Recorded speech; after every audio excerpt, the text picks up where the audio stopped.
നിങ്ങളുടെ ഇഷ്ട പരമ്പരകളുടെ മുഴുവൻ എപ്പിസോഡുകളും ടെലികാസ്റ്റിന് ശേഷം എക്സ്ക്ലൂസീവായി സൺ നെക്സ്റ്റ് ആപ്പിലൂടെ കാണൂ. ഇന്ത്യൻ ഉപഭോക്താക്കൾക്ക് മാത്രം സൗജന്യം. ആ സൂര്യയോടൊപ്പം അവിടെ നിന്ന പെണ്ണ് ആരായിരുന്നു? അവളല്ലേ നിന്റെ ജീവിതം തട്ടിയെടുക്കാൻ നോക്കിയേ? നീ വെറുതെ ഒന്നും അറിയാത്ത പോലെ സംസാരിക്കില്ലേ? അതൊരു പാവം പെൺകുട്ടിയാ. ഇപ്പോഴും ഈ വിവാഹത്തിനോട് അവക്കൊരു താല്പര്യമില്ല. ഞാനിത് വിശ്വസിക്കില്ല ഭാവന. അവളെ കണ്ടാൽ തന്നെ അറിയാം പേരും കള്ളിയാണെന്ന്. സൂര്യ തട്ടിയെടുക്കാൻ വേണ്ടി ആകാശത്ത് നിന്ന് പൊട്ടി വീണ പേരും കള്ളി അവള്. നീ പറഞ്ഞത് ആ പാവം കേൾക്കണ്ട. അല്ലെങ്കിലും നിനക്കെല്ലാവരും പാവങ്ങളാണല്ലോ. ഇവിടെ ഞാൻ നിന്നെ മാത്രമേ കുറ്റപ്പെടുത്തൂ. അല്ലെങ്കിലും ഞാൻ എപ്പോഴും കുറ്റക്കാരിയാണല്ലോ. അതിനിപ്പോഴും ഒരു മാറ്റമില്ല. നീ ആ സൂര്യയുടെ മുഖം ശ്രദ്ധിച്ചായിരുന്നോ? പാവം അമ്മ ഒരു ഭാഗത്ത് ഇങ്ങനൊരു അവസ്ഥയിൽ, നീ ആണെങ്കിൽ പൂർണ്ണമായിട്ട് ഉപേക്ഷിക്കുകയും ചെയ്തു. കഷ്ടമാണ് ഭാവനെ. നമുക്ക് ഈ വിഷയം വിടാം. വേറെ എന്തെങ്കിലുമൊക്കെ സംസാരിക്കാം. എനിക്കങ്ങനെ പ്രത്യേകിച്ചൊന്നും സംസാരിക്കാനില്ല. ദേ, ഞാൻ എന്തെങ്കിലും ചെയ്താ അതിന് പിന്നിൽ ഒരു കാരണവും കാണുമെന്ന് നിനക്കറിയാലോ. അതുപോലെ എന്റെ ഈ തീരുമാനത്തിന് പിന്നിലും ഒരു കാരണം ഉണ്ടായി. എന്ത് കാരണം? ഞാനും കൂടി അറിയട്ടെ. അത് വേണ്ട. നിന്നോട് ഞാൻ ഇതിപ്പോ പറഞ്ഞ നീ ഓടിപ്പോയി സൂര്യയോട് പറയും. പിന്നെ അവനിത് അടുത്ത പ്രശ്നമാക്കി മാറ്റും. ഓഹോ, അപ്പൊ സംഗതി അല്പം സീരിയസ് ആണല്ലേ? അതെ, പക്ഷെ അതെല്ലാം സൂര്യയുടെ നന്മയ്ക്ക് വേണ്ടിയാണെന്ന് മാത്രം. എനിക്കെന്തോ നീ ഈ പറയുന്നതിനോടൊന്നും യോജിക്കാൻ പറ്റുന്നില്ല ഭാവനെ. നീ കൂടെ ഇല്ലാത്ത സൂര്യക്ക് എന്ത് നല്ലതാ വരാൻ പോകുന്നേ? പാവം, ആ മുഖം കാണുമ്പോ തന്നെ അറിയാം സൂര്യയുടെ വിഷമം. അതൊക്കെ മാറിക്കോളും.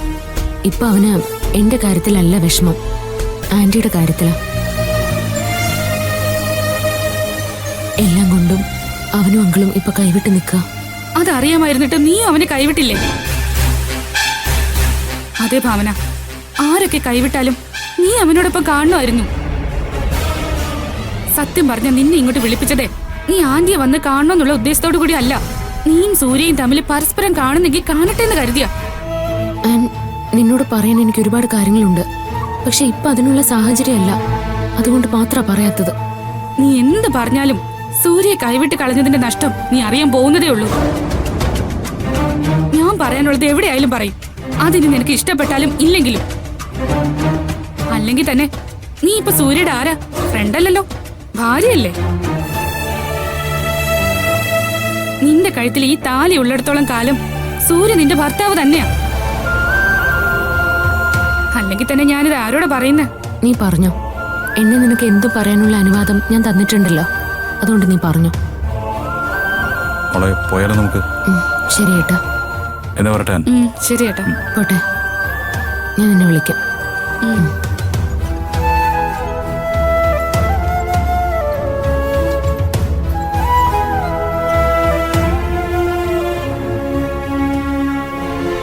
സേതുട്ടാ, ഇപ്പൊ ഞാൻ പറഞ്ഞത് എങ്ങനെയുണ്ട്? ഇതുപോലുള്ള അസുഖങ്ങളൊന്നും ആരും കള്ളത്തരം പറയില്ല. ശരിയാണ് മോളെ, ഞാൻ അങ്ങനെയൊന്നും പറയാൻ പാടില്ലായിരുന്നു. പറയാനുള്ളത് പറഞ്ഞിട്ട് ഇനിയിപ്പോ സോറി പറഞ്ഞ തീരില്ലല്ലോ. അങ്കിളിനോട് സൂര്യയോടും ആയതുകൊണ്ട് ഒരു പ്രശ്നവുമില്ല. അവർക്ക് സേതുവിനെ നന്നായിട്ട് അറിയാം. നേര് പറഞ്ഞ ഇപ്പൊ എന്റെ മനസ്സിലും ആ ഒരു കുറ്റബോധം ഉണ്ട് മോളെ. പക്ഷെ ആന്റിയോട് പോയി ക്ഷമ പറയാൻ പറ്റില്ല. സേതുവേട്ടൻ ചിന്തിച്ചത് തെറ്റാണെന്നൊന്നും ഞാൻ പറയില്ല. കാരണം അത്രമാത്രം പ്രശ്നങ്ങൾ ആന്റി കാണിച്ചിട്ടുണ്ട്. പക്ഷെ ഇല്ലാത്ത രോഗം ഉണ്ടെന്നൊക്കെ പറയാൻ സാധ്യതയില്ലെന്നേ ഞാൻ പറയുന്നുള്ളൂ. പാവം, ആന്റിയോട് സംസാരിക്കുമ്പോൾ മനസ്സുകൊണ്ട് ഞാൻ ഒരുപാട് പ്രാവശ്യം മാപ്പി ചോദിച്ചു. അത് മതിയേട്ടാ.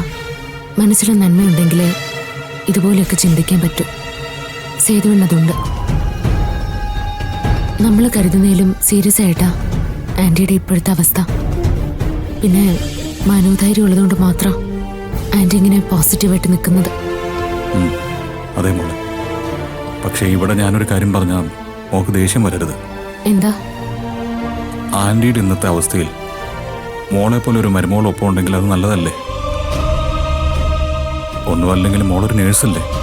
എണീറ്റ് നടക്കാൻ വയ്യാത്ത ഞാനാണോ ആന്റിയെ സഹായിക്കേണ്ടത്? എന്നും നീ ഇങ്ങനെ ഇരിക്കാനൊന്നും പോണില്ല മോളെ. അതൊരു വിശ്വാസം മാത്രമല്ലേ സേതുവേട്ടാ. അതൊക്കെ വിട്ടേക്ക്.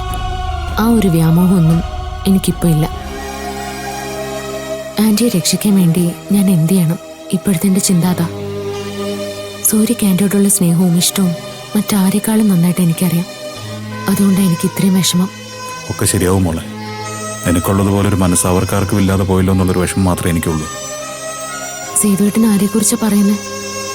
അവിടെയുള്ളവർക്കാർക്കും എന്നോടൊരു വെറുപ്പോ അകൽച്ചയോ ഒന്നുമില്ല. ഞാനല്ലേ ഇങ്ങനൊരു തീരുമാനം എടുത്തത്. ഞാൻ ഈ ചെയ്തതൊക്കെ ശരിയാണെന്ന് ഒരു ദിവസം സേതുവേട്ടന് മനസ്സിലാവും. ഇല്ല മോളെ, ഒരിക്കലും നീ ഈ ചെയ്തത് ശരിയാണെന്ന് ഞാൻ പറയത്തില്ല. അവിടെയാണ് എൻ്റെ മോൾക്ക് തെറ്റുപറ്റാൻ പോകുന്നത്. പകരം നിനക്ക് നീ ഈ ചെയ്തത് തെറ്റായി പോയെന്ന് നാളെ ഒരിക്കൽ മനസ്സിലാവും. അന്ന് നീ ആഗ്രഹിച്ചാലും സൂര്യയുടെ അടുത്തേക്ക് ഓടിയെത്താൻ നിനക്ക് പറ്റില്ല. കൈവിട്ട് പോയൊരു പട്ടം പോലെ സൂര്യ നോക്കി നിൽക്കാനേ നിനക്ക് പറ്റൂ.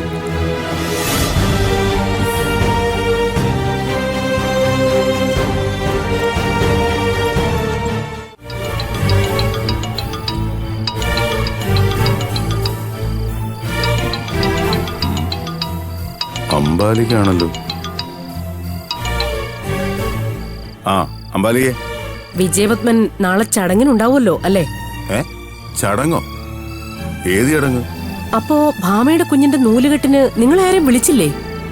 ഇല്ല അംബാലികെ, സത്യമായിട്ട് ഞങ്ങളാരും വിളിച്ചില്ല.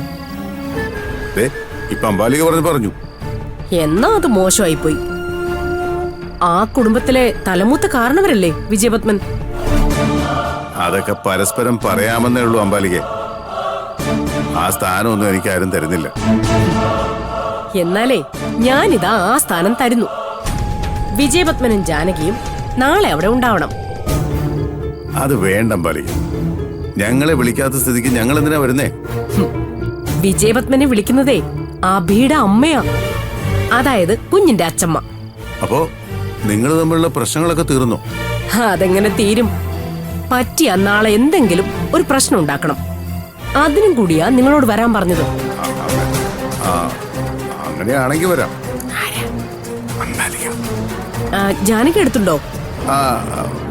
ഉണ്ടമ്പാലികെ, ഞാൻ പറയാം. എന്നാ സ്പീക്കറിലിട്. നാളെ എന്താ വേണ്ടതെന്ന് ഞാൻ പറഞ്ഞോളാം. ഓ, സ്പീക്കറിലിടാം. കേക്ക്. എന്താ അമ്പാലികെ?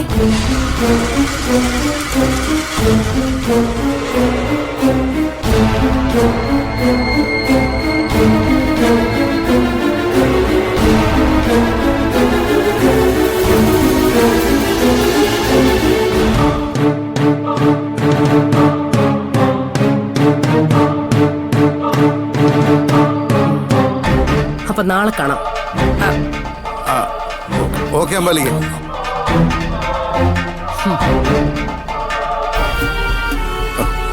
കണ്ടോ, ഭാമ പ്രസവിച്ചിട്ട് പറഞ്ഞില്ല, ഇപ്പൊ നൂല് കെട്ടും പറഞ്ഞില്ല. എന്നാ പിന്നെ നമുക്ക് പോവണ്ട പപ്പേട്ട. പോണം ജാനകി. അവര് വിളിച്ചില്ലെങ്കിലും അധികാരപ്പെട്ടവർ വിളിച്ചല്ലോ. നാളെ പോയി അംബാലികയുടെ ഭാഗം പറയാൻ ഒരാൾ വേണമല്ലോ. അല്ലെങ്കിലും എല്ലാം കൊണ്ട് ഗായത്രി ഇപ്പൊ ജയിച്ചു നിൽക്കുകയല്ലേ. മക്കളെല്ലാം പുളിങ്കൊമ്പിലല്ലേ പിടിച്ചിരിക്കുന്നത്. അതൊന്നും നീ ഓർമ്മിപ്പിക്കല്ലേ. നാളെ എങ്ങനെ നൂലുകെട്ട് കലക്കാവുന്നതിനെ കുറിച്ച് ആലോചിക്കാം. അത് നാളെ അല്ലേ പാപ്പേട്ട? പാപ്പേട്ടൻ ധൈര്യമായിട്ടിരിക്കുക. അംബാലിക പറഞ്ഞതുപോലെ നമുക്കങ്ങ് ചെയ്താ പോരെ? കുറച്ചുകൂടി നേരത്തെ അറിഞ്ഞിരുന്നെങ്കിൽ ഇന്ന് അങ്ങോട്ട് ഒന്നും അറിയാത്ത പോലെ പോയിട്ട് വരായിരുന്നു. ഇന്നിപ്പോ രാത്രിയായില്ലേ, നാളെ പോകാന്നേ.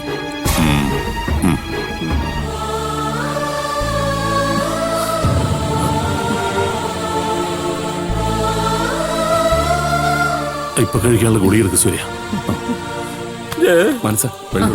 കുഴപ്പമില്ല, ധൈര്യമായിട്ടിരിക്കുക. സൂര്യ, സൂര്യ എന്തായി? ഡോക്ടർ എന്താ പറഞ്ഞത്? പറയാ